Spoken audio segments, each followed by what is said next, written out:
Hey everybody, welcome back to Let's Play Hearts of Iron 4 New Order of America. Let's continue on for last left off. It is time for another election season. Prediction here is that the Nationalists are going to lose 6 seats. And I was wondering, I was going to ask this at the end of last episode, but I'm going to ask it here because again, I'm thinking more likely to get an answer. If theoretically, the Nationalists had no senators, right? Let's say theoretically they had 0 in this number. And Kennedy gets assassinated. Is there a different person that gets put onto the presidential seat, or is it always Thurmond's? Like, even if it would mean that it goes to like a Republican or a Democrat as being Senate Pro Tempore, like, or is it always Thurmond's, even if there's no nationalists? I'm assuming that basically can't happen. Just like the numbers probably just never really make sense. But I'm just curious. Okay, let's campaign in the South. Because again, you are the state, you're the state right party. Louisiana, nationalist, progressives. I mean, actually, looking at this, they're legitimately, yeah, because I think it's like one of you guys would be considered state right party. I actually don't think that Thurmond is actually in the Senate. Like, I don't know if you actually... Strom Thurmond. Where was he senator? He was senator in... which state? South Carolina. South Carolina in this timeline, that's North Carolina, is led by 2 Democrats. Oh, no, it actually does say in here. It doesn't say here, though.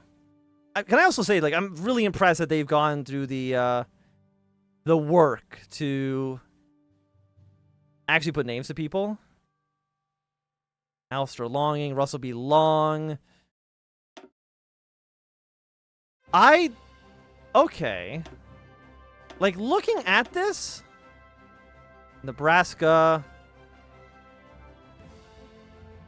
Where is Nebraska? Robert V. Denny. Huh. So actually, like, Strom Thurmond is not actually even in the Senate. Wait, you know, he's not in the Senate because he's president right now. Okay. I feel like an idiot for even it took me a second, okay? I wonder if we go back to a load an old save if this went down. Because I mean it would have been 15 before Kennedy died. So I'm not too sure, because again, he would have been a senator, but then he'd have to vacate a Senate seat. Very interesting. By the way, the Communist Party is actually growing now. They're still not predicted to get any seats, but presumably because of the 42%, because Strom Thurmond is actually now in charge of the MPP. Some of the more left-wing members of the Progressive Party are like, we need to join the Marxist. That's my guess for what's probably happening here. Foreign policy. Let's go... What about, like, Iberia? Give them more money. Have they done anything? Economic... A miracle, weakened sovereignty, Iberian Council. I still actually have no idea. Okay, so they got the oil crisis here. This removes weakened sovereignty, which they haven't done yet. So we know that they haven't completed this tree yet. Gains indulged the Führer. I guess they might have joined Germany. Which is just depressing, honestly. But, it's fine. It's fine. National focus. Okay, let's then go to a new cabinet. And I'm ready. I wonder who's going to be the president. Presidential election right now is nobody against nobody. 141 against 79. It's a lot more equal than has been in the past. By the way, is this what this event was? Yes. The Devil Down in Arkansas. John L. McClellan was a longtime ally of President Thurmond, one of the first vocal supporters of the Nationalist Party in the 50s. Passionate opponent to many of President Kennedy's reforms, and now a key player in Thurmond's ambitions. In a phone call lasting hours, the two had discussed their stratagem for wrangling the government into accepting what they had planned. By the end, much had been laid out, but so much more remained to be done.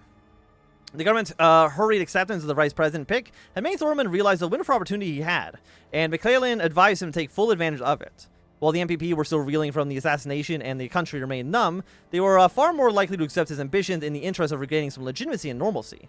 They will need to act fast, but the rewards for success will be great. Thurman tasked McClellan with the job of gathering their ally lawmakers together and to get the necessary bills drafted, and quickly.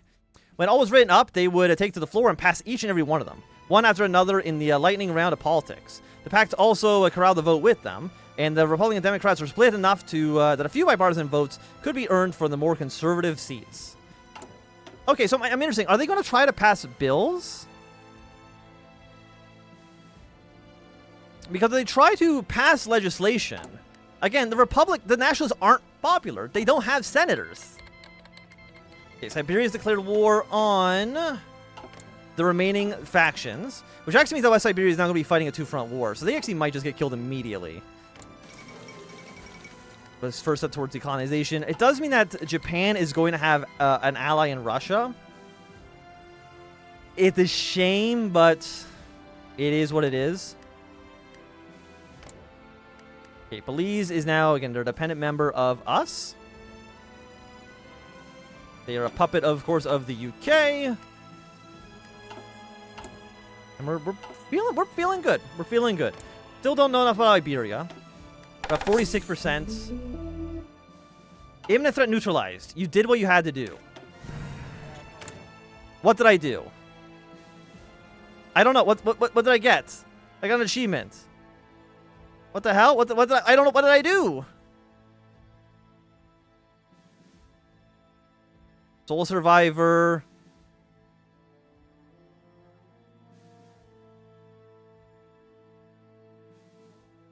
I don't know.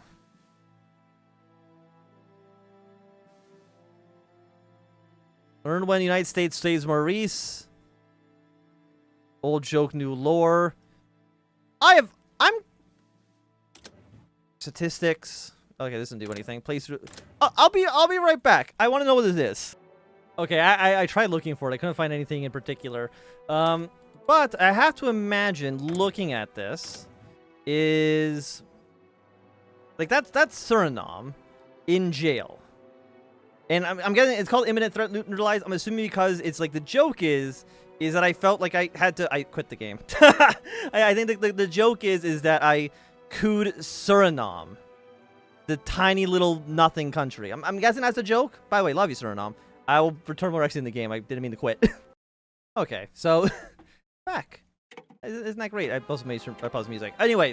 Anyways, let's get back to what the hell we were doing before, which is getting a new cabinet. Because we're replacing all those stinky progressives. The Dutch army occupies Paramaribo.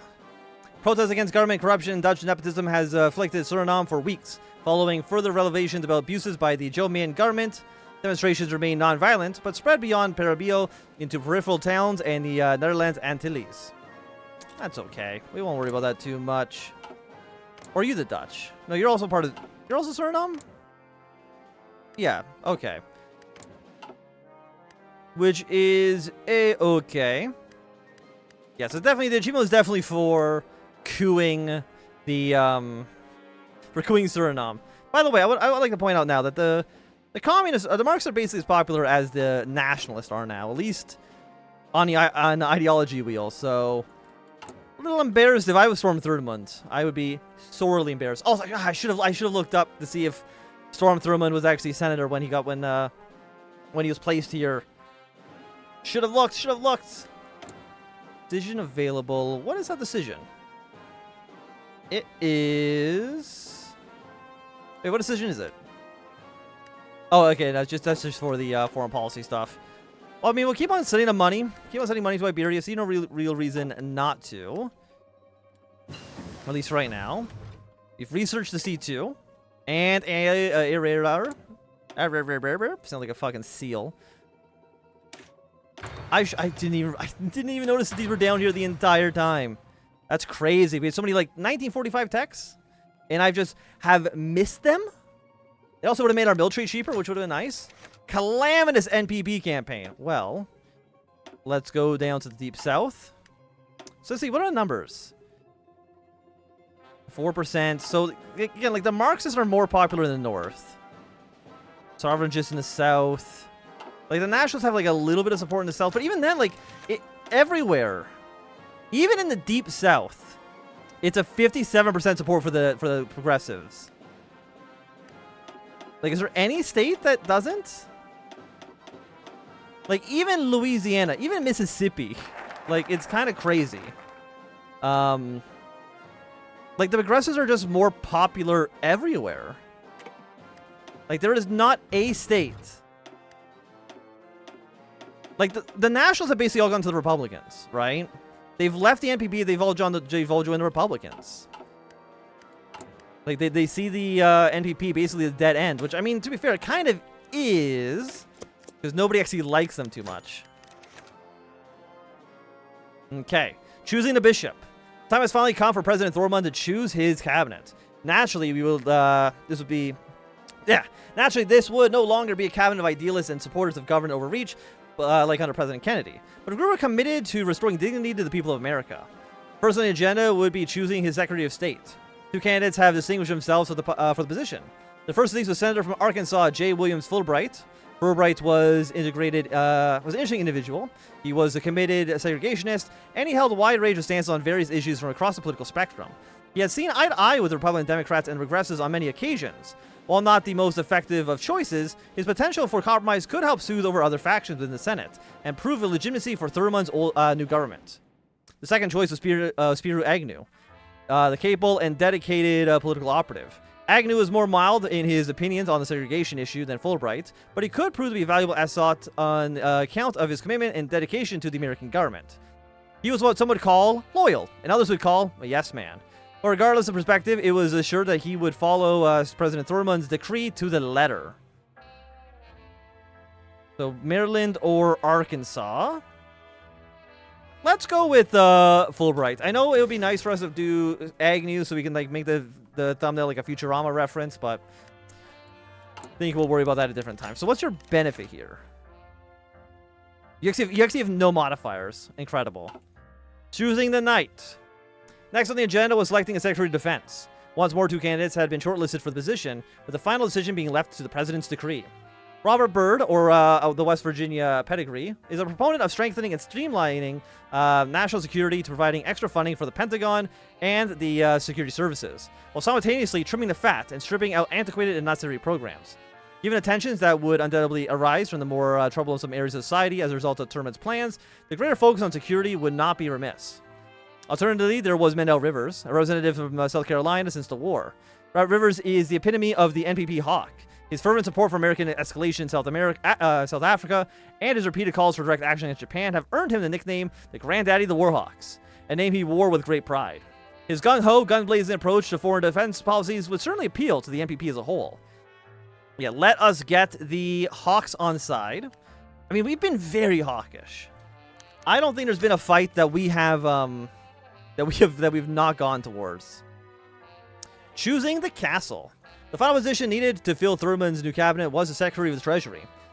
In the interest of providing a veneer of balance and legitimacy, two candidates for the position were both individuals divorced from segregationist debate altogether, with each policies that greatly appeal to the masses and the calm of turmoil in the wake of Kennedy's death and Thurmund's ascension.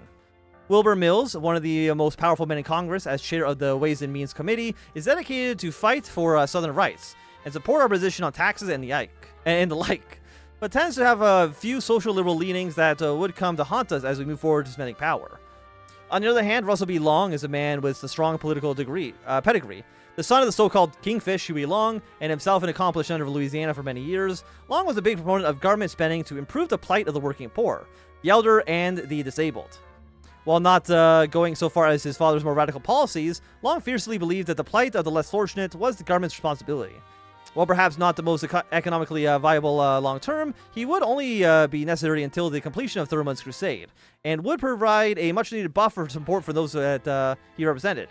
With the final selection, the cabinet would complete, the cabinet dominated by those loyal, or at least useful to Thurmund's case. Okay.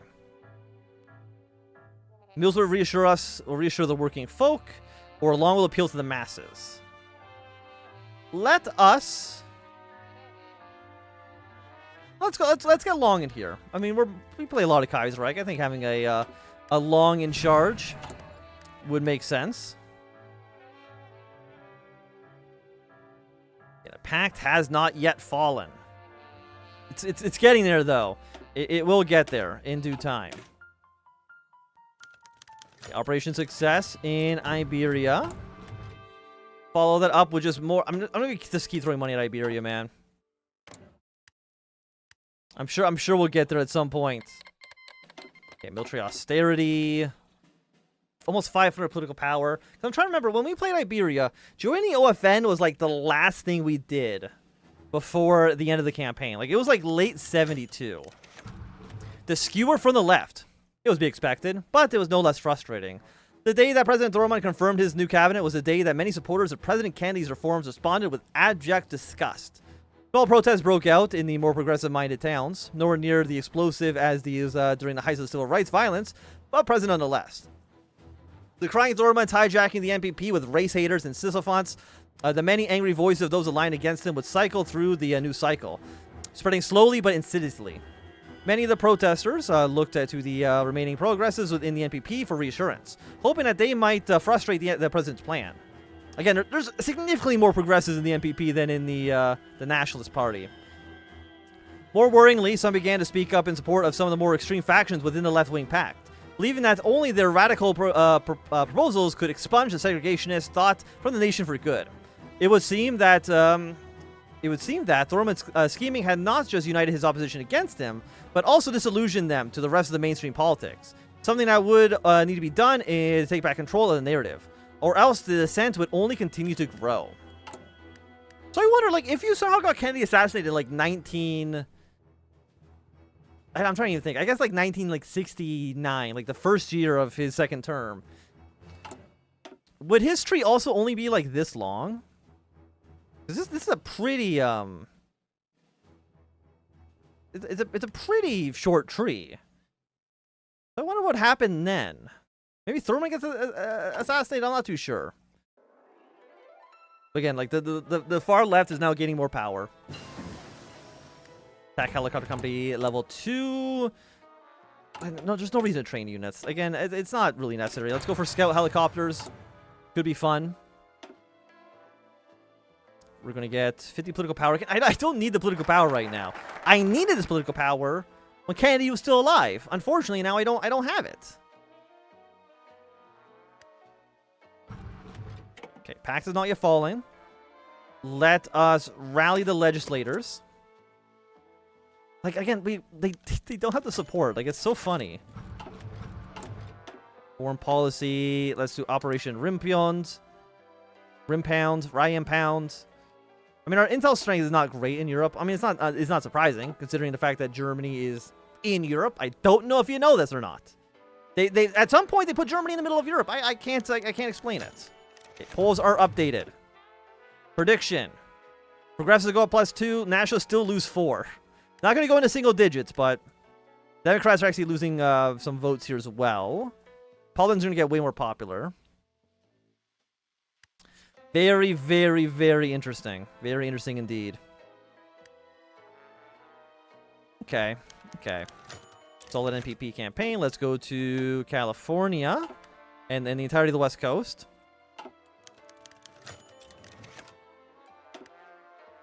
We have so many planes in storage, man. We'll probably deploy this at like the very, very end, just to bolster up our military score a little bit. And again, like, we still have a surplus. That's incredible that we're still actually making money. Okay, go engineering company on you. We have 2 bonuses. I'm not even too sure what these bonuses are for, actually. I don't feel like I've seen any like +100%, +10%. Or any kind of modifier like that, unless I've like somehow missed it. It might be in naval, actually. I wouldn't be surprised if it's in there somewhere. But I simply will not worry about you. There's actually some more support for the sovereigntists as well. I don't know why. Is Thurmond not radical enough for you? I guess not. 2.83. Northern Fury. Is this... Okay, let's actually take a look at what some of these focuses are. Daring to Dream. I mean, it's still like it's still a debuff for us. What is Northern Fury? Just negative 5% ability. Presumably this has to do with Thurman being in charge. That'd be my best guess, because it's the only thing that actually makes sense there. Let's stack the bench. Okay, I do see that Sturmund is getting more popular. The progressives are losing at least a little bit. Registered voting. Jim Crow's back door. The press gathered to hear the president's words, fully expecting a statement on his stance towards the object of his disgust, the Civil Rights Act. And true to their predictions, he did speak on it. The president laid out his how he was going to kill the act. It would not be quick, clean death, but a messy one. His immediate mandate was not to revoke the Civil Rights Act, but instead he would be ordering the federal government to cease its enforcement. But any outstanding claims or protections made in its name would be dropped immediately, and the courts would no longer be allowed to invoke it in any rulings. In all but name only, the Civil Rights Act is no more. In New York City, before the huge crowd of supporters, the leader of the radical Marxists, Gus Hall, announced with utter bitterness to take over the MPP in the name of bigotry and intolerance, cascading the president in a half-hour-long rant. Hall demanded the immediate resignation of Thurman and called for a new election, in which the people will certainly demonstrate their contempt for his despicable ploy to steal the future from them. Before him, the crowd roared in their approval. Progressives, left, and liberal voices joined together in one furious chorus. The government was against them all. They knew, and for a united front of those willing to struggle for their rights would be needed to fight the good fight. May God bless America, for the president sure isn't. Okay, there'll be less black voters, Hispanic and minority voters will go down. Slightly increase voter franchise, decrease... Okay. We remove unequal voting and we go to registered voting. Is that better or worse? I mean, it seems... Okay, we get less political power gain. We get more stability, it looks like. But I will say, at least right now, it's going to be a good time for us to end this episode. If you enjoyed, thumbs up. Not enjoyed, thumbs down. You want to see more, subscribe, and goodbye.